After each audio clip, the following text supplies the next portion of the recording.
হরে কৃষ্ণ কৃষ্ণ কৃষ্ণ হরে হরে, হরে রাম রাম রাম হরে হরে। নমস্কার বন্ধুরা, আশা করছি আপনারা সকলেই খুব ভালো আছেন, সুস্থ আছেন এবং শ্রীকৃষ্ণের সাথে আছেন। গতকালের মতো আজকেও আমরা চলে এসেছি শ্রীমদ্ ভগবদ্গীতার কিছু অংশ আমরা পাঠ করব এবং তার অর্থ মর্মার্থ উপলব্ধি করবার চেষ্টা করব। প্রতিদিনের মতো আজকেও আমরা শ্রীমদ্ ভগবদ্গীতা পাঠ করার পূর্বে গীতা মাহাত্ম্য পাঠ করে তারপরেই আমরা গীতা পাঠ শুরু করব। ওম শ্রী পরমাত্মনে নমঃ। গীতা মাহাত্ম্য।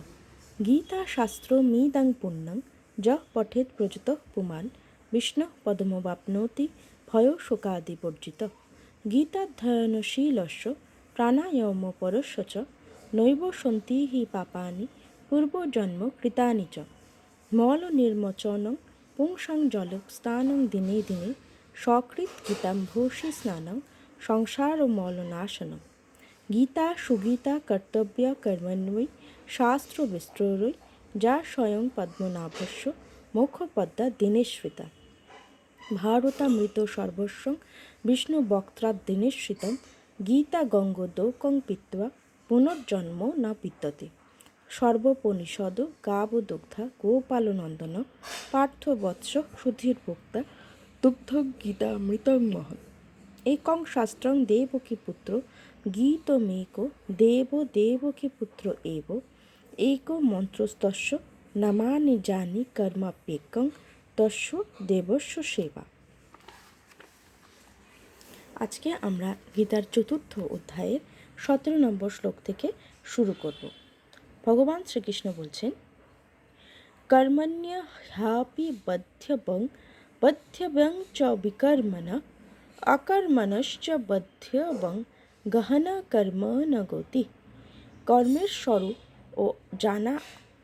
স্বরূপও জানা আবশ্যক এবং অকর্মের স্বরূপও জানা আবশ্যক এবং নিষিদ্ধ কর্মের স্বরূপও জানা আবশ্যক। কেননা কর্মের গতি গহন দুর্বোধ্য। কর্ম এই জিনিসটা এতটাই জটিল যে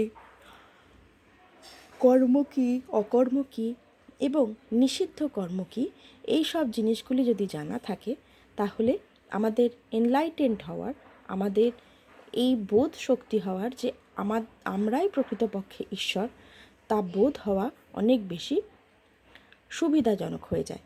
তাই ভগবান শ্রীকৃষ্ণ বলছেন যে কর্ম, অকর্ম এবং নিষিদ্ধ কর্ম প্রত্যেকটি বিষয়ই জানাটা খুবই প্রয়োজনীয়। ১৮ নম্বর শ্লোকে ভগবান শ্রীকৃষ্ণ বলছেন, কর্মণ্য কর্ম যঃ পশ্যেত কর্মণি চ কর্ম যঃ স বুদ্ধিমান মনুষ্যেষু সযুক্ত কৃৎস্ন কর্ম কৃৎ। অর্থাৎ যিনি কর্মে অর্থাৎ অহংকার রহিত কৃত সকল চেষ্টাতে অকর্মে অর্থাৎ বস্তুত তা না হওয়া দেখেন, আর যিনি অকর্মে অর্থাৎ অজ্ঞানী পুরুষ দ্বারা কৃত সম্পূর্ণ ক্রিয়ার ত্যাগে কর্ম দেখেন,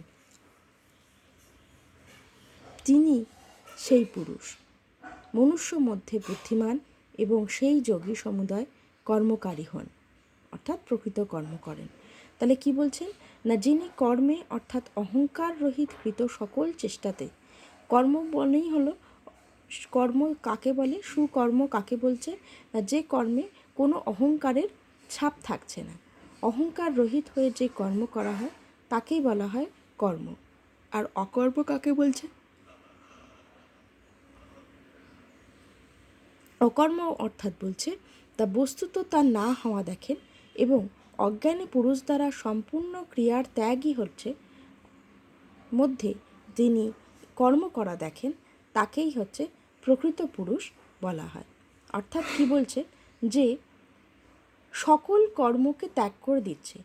যখন অজ্ঞানী পুরুষ সকল কর্মকে ত্যাগ করে দিচ্ছে তখন কি হচ্ছে, অজ্ঞানী পুরুষ যখন কোনো কর্ম করেন তখন তা অহংকার নিয়ে করেন, তার মনের মধ্যে সেই অহংকার বোধ থাকে যে আমি এই কর্ম করলাম, কেমন। কিন্তু যখন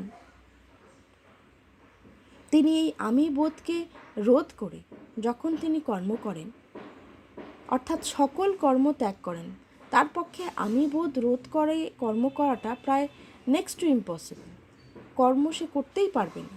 তখন তার মধ্যেও যখন জ্ঞানী পুরুষ, যিনি প্রকৃত জ্ঞানী পুরুষ হন, তখন তার মধ্যে প্রকৃত জ্ঞানী পুরুষ প্রকৃত কর্ম করাকে দেখেন।